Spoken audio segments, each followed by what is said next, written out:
के फणों पर नृत्य करते हुए वे श्री कृष्ण का दर्शन करते हैं तो कहते प्रभु आज तो हम बिल्कुल आपके नृत्य की एक एक अदा पर हमारा सर्वस्व न्यौछावर है। हम कितने समय से तांडव कर रहे हैं पर ऐसा नृत्य आज तक हम नहीं कर सके। हमारा मंच तो कम से कम स्थिर है, आपका तो मंच ही डगमगा रहा है।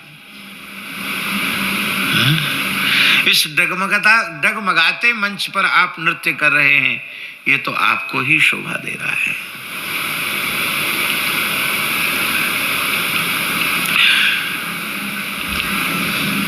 तो नट शब्द जो है नटराज शिव का बोधक है। और वर माने क्या होता है? वर किसको कहते हैं? दुल्हे को वर कहते हैं, वर वधू। श्री कृष्ण का नाम है नटवर। नट माने शिव, वर माने दुल्हा। ये इतने सुंदर हैं कि इनको देखकर शंकर जी के हृदय में भी कांत भाव प्रकट हो जाता है और वे भी त्रिलोचना गोपी बनकर रास में सम्मिलित होकर उनको अपने कांत के रूप में स्वीकार कर लेते हैं, अपने दुल्हा के रूप में स्वीकार कर लेते हैं।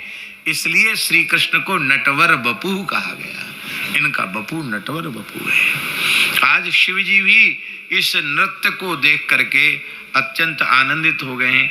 यहाँ एक विशेष बात है कि काली नाग जिस जिस फण को उठाता है उसी उसी पर भगवान अपना चरण पटकते हैं।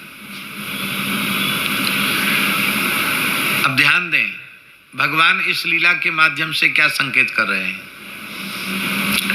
कोई कैसा भी क्यों न हो, जो अहंकार से बार बार सिर उठाएगा उस पर काल का भी काल, महाकाल और महाकाल भी जिनकी भक्ति करते हैं, ऐसे कालात्मा विश्वात्मा श्री कृष्ण उसके अहंकार को रहने नहीं देंगे। जब जब सिर उठाएगा अहंकार से तो उसे काल के पैर की चोट खानी ही पड़ेगी। कालो कलयताम अहम, गीता जी में भगवान ने कहा कलयताम अहम काला, भगवान ही काल है, काल की चोट खानी पड़ेगी। आप चाहते हो कि काल की मार आप पर पड़े और आप आंख से, मुंह से, नाक से खून निकले, आप हाहाकार करें? ऐसा चाहते हैं आप क्या? ऐसा चाहते हो तो अहंकार में सिर उठाना, नहीं तो सदा मस्तक झुकाकर रखना। किसको झुकाए मस्तक? कहाँ झुकाए मस्तक? कौन है झुकाने के योग्य? तुलसीदास जी से पूछिए, जड़ चेतन जग जीव जत सकल राम मैं जान, बंदऊं तिनके पद कमल सदा जोरि जुग पान। सिय राम मैं सब जग जानी, करहूं प्रणाम जोरि जुग पानी। एकादश स्कंद में तो भगवान श्री कृष्ण उद्धव जी से कहते हैं, विसृज्य स्मय मानान स्वान विरीडांच लौकिकीम प्रणमेत दंडवधूमौ आस्वचांडाल गोखरम। कहते अपने अहंकार को त्याग करके, लज्जा को त्याग करके पृथ्वी पर लौट कर साष्टांग प्रणाम करे। किसको? आश्व, आसमंतात, स्व माने कुत्ता, चांडाल, गाय, गधा, जो भी सामने आवे वह भगवत रूप ही है, ऐसा मानकर प्रणाम करें। कहा आज हम प्रणम्यों को प्रणाम नहीं करते? प्रणाम करना तो लोग भूल ही गए। माता पिता को प्रातःकाल उठकर श्रद्धा पूर्वक जिस विधि से प्रणाम करना चाहिए, उस विधि से प्रणाम कौन कौन करता है? सही सही बताना।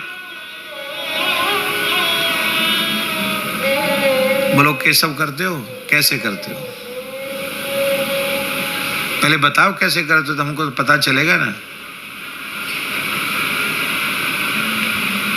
चलो ठीक है, ये भी तो अच्छा है, सिर झुकाते हैं चरणों में। नहीं, पुरुष वर्ग को साष्टांग और नारी वर्ग को पंचांग प्रणाम करना चाहिए। कैसा प्रणाम करना चाहिए? साष्टांग माने लंबी दंडवत करके। यदि चरण छूना हो अपने बाबा दादी के, माता पिता के, अपनी बड़ी बहन के, तो दाहिने हाथ से दाहिना चरण और बाएं हाथ से बाम चरण, ये विधि है। Here's a look at my... अब लोग एक हाथ से प्रणाम करते हैं। शास्त्रों में लिखा है एक हस्त प्रणामंच हंति पुण्यम पुराकृतम। एक हाथ से किया गया प्रणाम पूर्वकृत संपूर्ण पुण्यों का नाश कर देता है। पहले जितने भी पुण्य कर्म हुए हैं, एक हाथ से प्रणाम किया, सब जय सिया राम, सब खत्म। इसलिए एक हाथ से कभी प्रणाम नहीं करो, दोनों हाथ से प्रणाम करो। दोनों हाथ जोड़ लो। आपको वैसी फुर्सत नहीं तो हाथ जोड़ लो। बहुत से लोग प्रणाम की तो बड़ी भक्ति दिखावेंगे, पर पैर में जूता चप्पल है और पैर छू रहे। अरे भैया कैसे छू रहे हो? माता पिता को जूता चप्पल पहन के तुम प्रणाम कर रहे हो, भगवान को जूता चप्पल पहन के प्रणाम कर रहे हो, संत को जूता चप्पल पहन के प्रणाम कर रहे हो। यही सभ्यता है तुम्हारी? कहते महाराज कैसे उतारें, बहुत टाइम लग जाएगा, तब तक तो प्रणाम जिनको करना है वही चले जाएंगे आगे, कैसे होगा, प्रणाम से वंचित रह जाएंगे। अरे भाई प्रणाम के कई प्रकार हैं, मनसा, वाचा और कर्मणा। आप हाथ जोड़ सकते हैं, सिर झुका सकते हैं, उससे भी आपको प्रणाम का ही पुण्य मिलेगा। किंतु यदि चरण स्पर्श करना है, विधिवत प्रणाम करना है, तो जूता चप्पल खोलकर पवित्र होकर जो प्रणाम की विधि है। अब लोग घुटने छूने लगे, हमने देखा घरों में ऐसे घुटने, अपने से बड़ों के ऐसे घुटने, एक हाथ से ऐसे छू ले। झुकना बिल्कुल लोगों ने छोड़ दिया। बंबई में एक महात्मा के यहाँ देखा हमने, उनके भगत आकर उनके पेट को प्रणाम कर रहे थे, पेट से लिपट जाते थे, सब पेट को ही प्रणाम कर ले साहब। सिंधियों की बात है। तो भैया पेट वेट को प्रणाम नहीं किया जाता, चरण स्पर्श किया जाता। विधिवत प्रणाम करो। जिन महापुरुषों की, संतों की मर्यादा है, वे किसी का स्पर्श स्वीकार नहीं करते हैं, तो उनको भी पीड़ा नहीं पहुंचानी, दूर से ही प्रणाम करना। पर प्रणाम में अपने अहंकार का क्षय होता है। प्रणामो दुख शमनः तम नमामि हरिम परम। अहंकार से दुख, दुख क्या है? अहंकार ही दुख है। दुखानुभूति अहंकार के कारण ही होती है। देहाभिमान सर्वथा विगलित हो जाए तो उसको दुखानुभूति नहीं होगी, सुखानुभूति भी नहीं होगी, दुखानुभूति भी नहीं होगी। सुख दुख के झमेले से मुक्त हो जाएगा।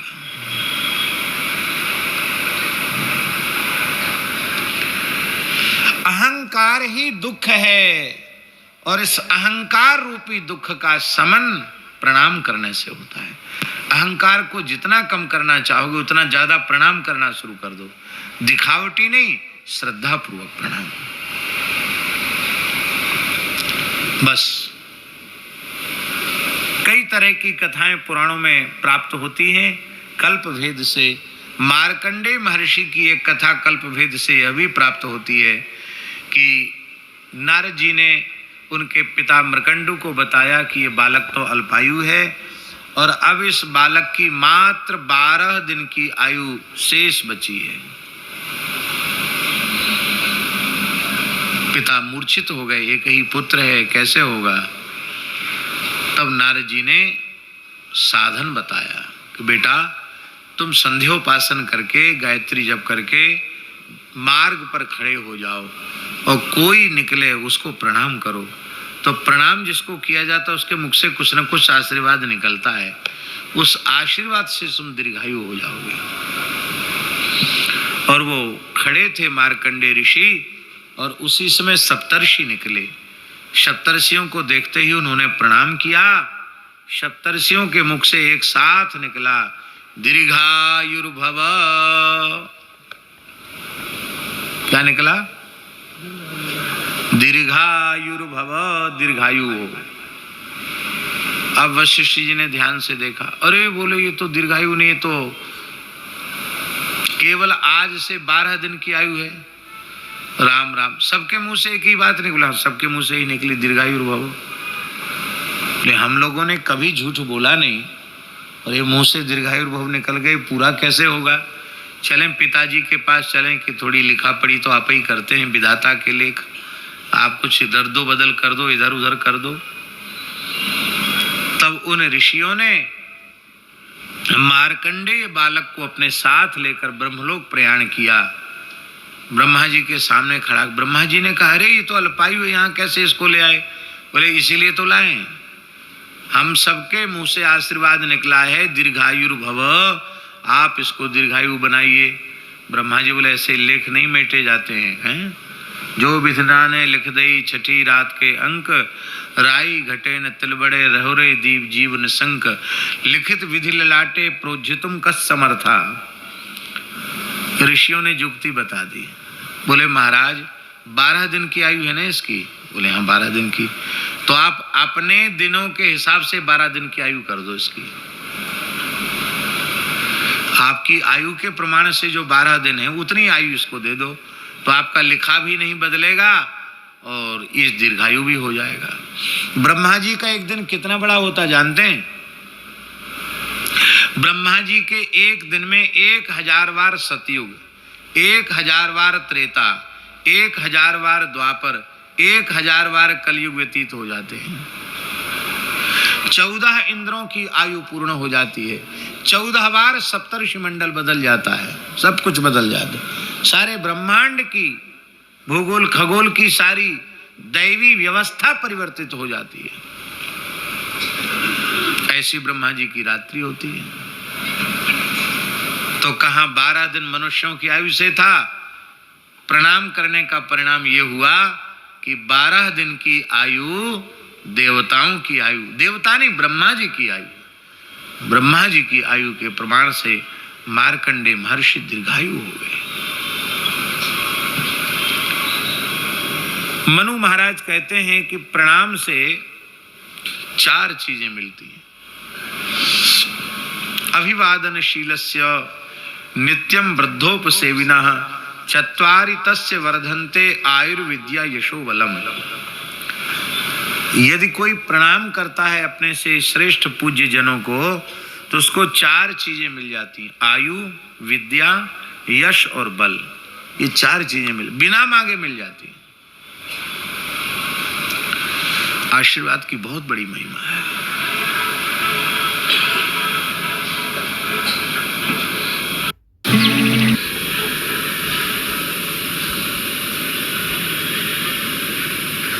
इसी को कहते हैं जो न करे लकीर सो करे फकीर। लकीर में तो कुछ दूसरा लिखा था, पर किसी सिद्ध संत की वाणी निकल गई आशीर्वाद के रूप में, तो लकीर अपनी जगह रह जाएगी, फकीर की बात पक्की होगी, संत की बात पक्की। हमारे खाकचौक परंपरा के मूल पुरुष अनंत श्री संपन्न योगीराज श्री स्वामी नृसिंहदास जी महाराज पहाड़ी बाबा, जिनको 212 वर्ष जीवित समाधि ग्रहण किए हुए हो गए। कार्तिक पूर्णिमा पर ही उनका जन्म हुआ था और कार्तिक पूर्णिमा को ही उन्होंने जीवित समाधि ली थी। 150 वर्ष की आयु में जीवित समाधि ली थी। उच्च कोटि के महात्मा।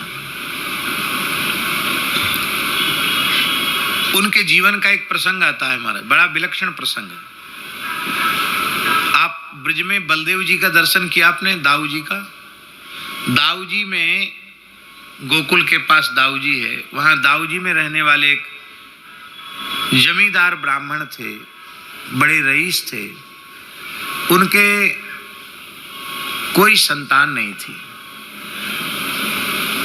खूब संपन्न थे, इसलिए खूब प्रयत्न किया उन्होंने। ज्योतिषी, पूजा पाठ, अनुष्ठान, दान पुण्य, चिकित्सा, जो कुछ संभव था सब कराया, पर उनको संतान नहीं। अंत में अपने भाई को जमींदारी संभलाकर और वे स्वयं अपनी पत्नी के सहित वृंदावन आ गए, वहीं वास करने लगे। और वे घूमते हुए एक दिन परिक्रमा करते हुए उन्होंने यमुना किनारे देखा, जहाँ खाकचौक आश्रम है, नीम के वृक्ष के नीचे एक महात्मा अखंड भस्म रमाए हुए बैठे हैं। तो बड़ी श्रद्धा जगी, बार बार उनके पास आने लगे, बोले महाराज हमको दीक्षा दो। तो बाबा बोले कि हम तो दीक्षा देते नहीं, दीक्षा देने वाले बहुत महात्मा वहां से ले, तो हम तो आपसे ही लेंगे, क्यों दीक्षा नहीं देते?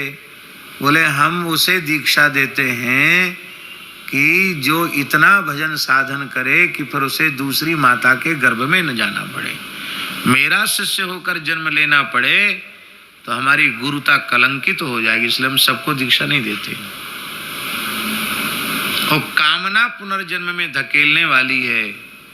तुम्हारे मन में प्रबल पुत्र की कामना थी, अब वो अवस्था हो गई, नहीं हुआ तो निराशा, लेकिन इच्छा की पूर्ति नहीं हुई है, तो इस कामना के कारण तुम्हारा पुनः जन्म होगा, इसलिए तुम दीक्षा के अधिकारी नहीं। जाओ पहले अपने घर चले जाओ, अपनी कामना पूरी करो, पुत्र होगा तुम्हारे, जाओ कामना पूरी हो जाए फिर आकर दीक्षा लेना।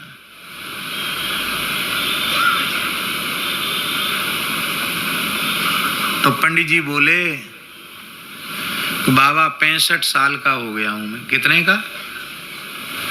65 वर्ष का मैं हो गया हूं और अब कोई संतान की आशा भी नहीं है।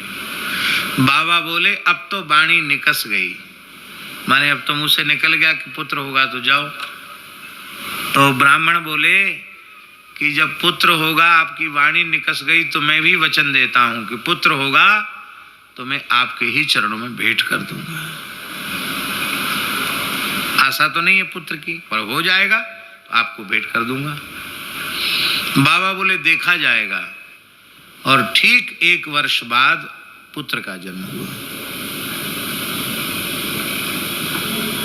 सुंदर स्वस्थ पुत्र, 1.5 महीने का पुत्र था तब लेके उनके माता पिता दाऊ जी से पहाड़ी बाबा के निकट आए, चरणों में रख दिया। बोले लो बाबा, भेंट है आपकी वस्तु, आपको भेंट है। बाबा हंसे, वाह ब्राह्मण वचन का पक्का निकला, वाह ब्राह्मण वचन का पक्का निकला। बुढ़ापे की संतान कौन देता है बाबा जी को, पर तू वचन का बहुत पक्का निकला। चलो ये तो मेरा हो गया, इसका नाम आज से लक्ष्मण दास हो गया। 1.5 महीने के बालक से कहा अब इसका नाम लक्ष्मण दास हो गया, ये मेरा हो गया। 4 और होंगे तेरे बालक, 4 पुत्र और होंगे। तो पंडित जी हाथ जोड़े, बोले बाबा अब ज्यादा दया मत करो, क्यों? ब्रजवासी नाम धरेंगे, बुढ़ापे में लाइन लग रही है। बाबा बोले अब तो वाणी निकस गई। ये उनका तकिया कलाम था, अब तो वाणी निकस गई, अब तो जो कहना हो गया, मुंह से निकल गया, माने हो गया। तो 4 पुत्र उनके और हुए, और जो श्री लक्ष्मण दास जी हुए 5 वर्ष की आयु में उनका यज्ञोपवीत संस्कार हुआ, और 7 वर्ष की आयु में तो वो विरक्त हो गए। जीवन पर्यंत वह भी एक लंगोटी में ही रहे, लक्ष्मण दास जी महाराज, वो भी सिद्ध पुरुष थे, और उनके 4 छोटे भाई थे। अब ज्योतिषियों ने तो मना कर दिया था, पूजा पाठ कर्मकांड का तो कुछ काम आया नहीं, चिकित्सकों ने भी मना कर दिया था, अवस्था भी नहीं थी, लेकिन इसको कहते हैं। तो ये किसका फल है? ये प्रणाम का फल है। आयुर्विद्या यशोबलम, प्रणाम से सब कुछ मिल जाता है। मुंह से जो निकलेगा वो हो जाएगा, इसमें संदेह नहीं है। महापुरुष इस प्रकार के होते हैं। आप लोग कहेंगे कि आज आशीर्वाद उतने सफल क्यों नहीं होते हैं? लिखने योग्य श्लोक है।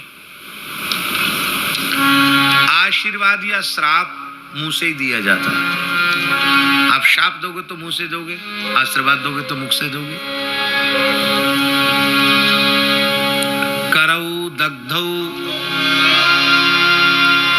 जिह्वा दग्धा परान्नेन, करौ दग्धौ प्रतिग्रहात् मनो दग्धं परस्त्रीभिः, कथम शापः भवेत् कलौ।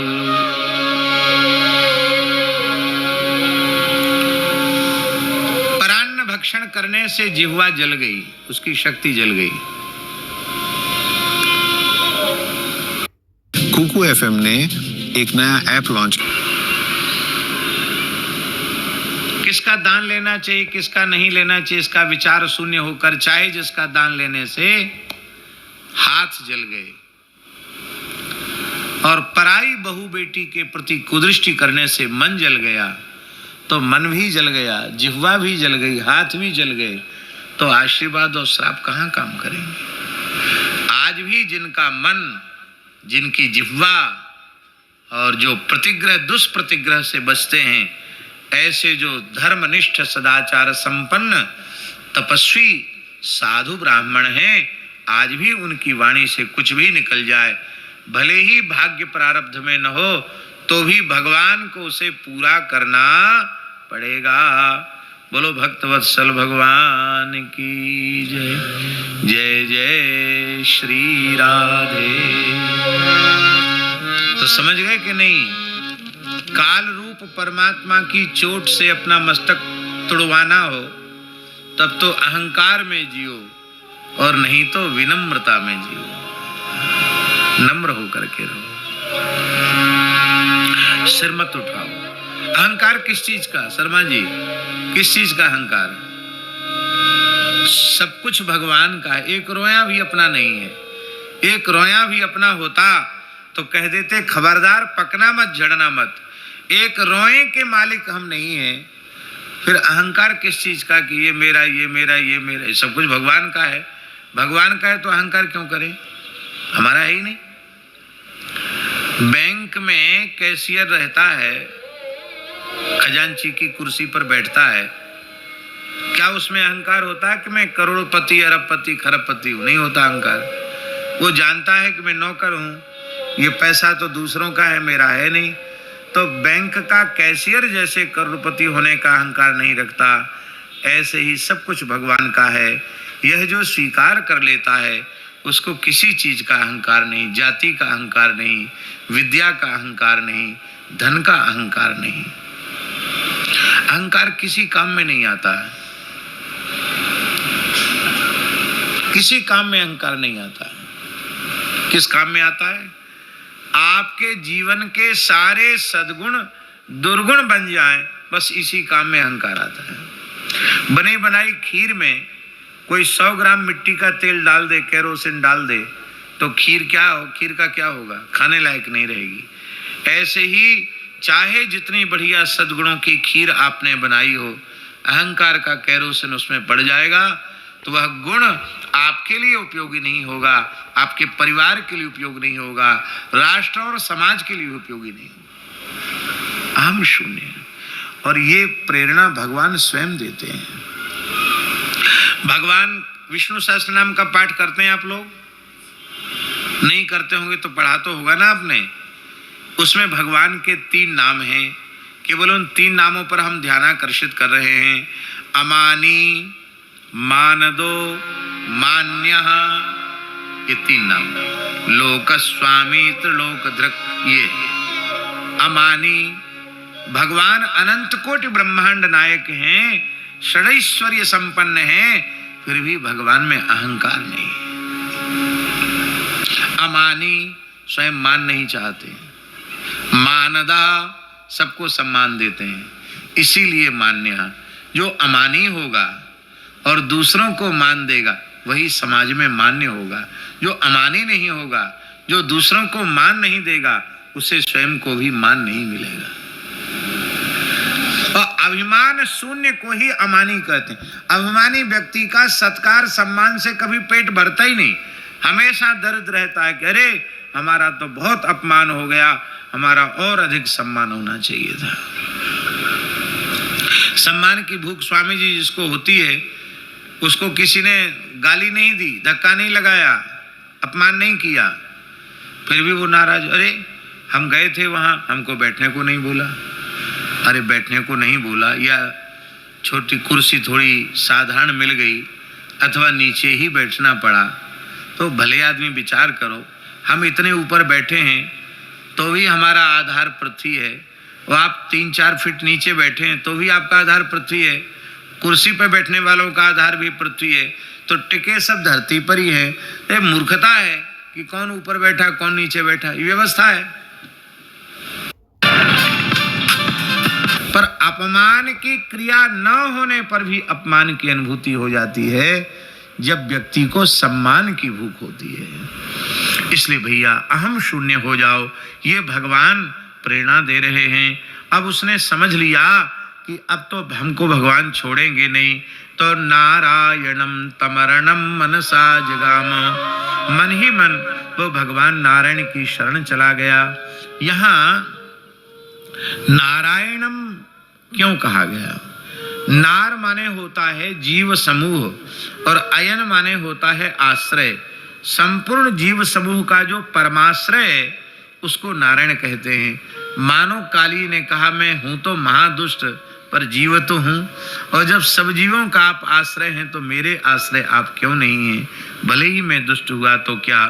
इसलिए उनके नारायण नाम के अर्थ का विचार करके नारायण की शरण में वह मन से चला गया। मनसा जगाम का अर्थ है कि इतना घायल हो गया था कि बोलने की तो बेचारे की हिम्मत ही नहीं थी, बोल तो सकता ही नहीं था। इसलिए मन ही मन भगवान की शरण चला गया। अब तो नागपत्नियां समझ गईं कहीं मेरा पति मर न जाए। तब नागपत्नियों ने भगवान की स्तुति की। न्यायो हि दंड कृत किल विशेष तवावतार खल निग्रहाय रिपु सुतानामपि तुल्य दृष्टेर्धत्से दमं फलमेवानुशंसन। हे भगवान, आपका अवतार दुष्टों को दंड देने के लिए हुआ, आपने इसे दंड देकर उचित ही किया। हे भगवान, शत्रु और मित्र का भेद, शत्रु और पुत्र का भेद आपकी दृष्टि में नहीं है। आप दंड देकर भी जीवों पर कृपा ही करते हैं, उनके पापों का प्रायश्चित करा देते हैं, उनका परम कल्याण कर देते हैं। हे भगवान, आपने कितना बड़ा अनुग्रह हम सब पर किया। आप सारे पाप नष्ट हो जाते हैं आपका दर्शन करके। और मेरा पति कितना भाग्यशाली है कि आपने अपने चरणों से उसके ऊपर नृत्य किया है। आवरण शून्य आपके चरण उसके मस्तक पर पड़े। ये कितना भाग्यशाली है मेरा पति। यदि ये अपराधी न होता तो सर्प की योनि ही क्यों मिलती। पर हमारे जैसे पापी अपराधी के अपराध को ध्यान में न रखकर आपने अपने चरणों के स्पर्श का अधिकारी माना। यह आपका बहुत बड़ा अनुग्रह है। हे भगवान,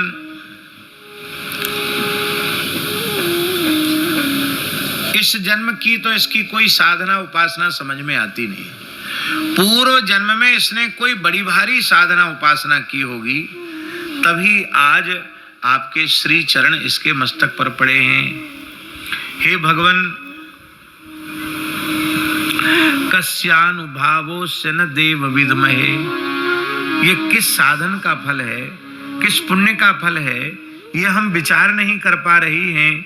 तवांघ्रि रेणुस्पर्शाधिकार, आपकी चरण रज के स्पर्श का अधिकार इसे कैसे मिल गया।